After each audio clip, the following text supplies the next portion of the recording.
साबिक attorney general Anwar Mansoor ने कहा है कि चीफ इलेक्शन कमिश्नर के खिलाफ सदारती रेफरेंस आना चाहिए। उन्होंने अपनी जिम्मेदारियों से इनहराफ किया।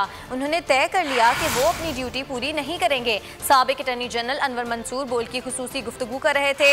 उनका कहना था कि चीफ इलेक्शन कमिश्नर ने अपने फ़राइज़ से शदीद गफलत बरती। हालिया इंतखाबी अमल के दौरान इलेक्शन कमीशन अपना किरदार आइन और कानून के मुताबिक अदा करने में नाकाम हुआ।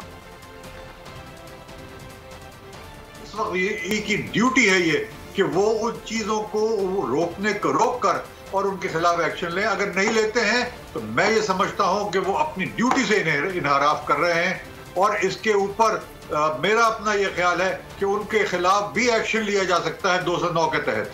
अच्छा, थोड़ा सा बता दें वो क्या हो सकता है? रेफरेंस होगा वो क्या हो सकता है? 209 के तहत रेफरेंस फाइल किया जा सकता है कि वो उन्होंने अपनी ड्यूटी को पूरा नहीं किया है और वो ड्यूटी जो दी हुई है 218 के अंदर अगर वो पूरा नहीं कर रहे हैं तो उनके खिलाफ रेफरेंस फाइल करना चाहिए।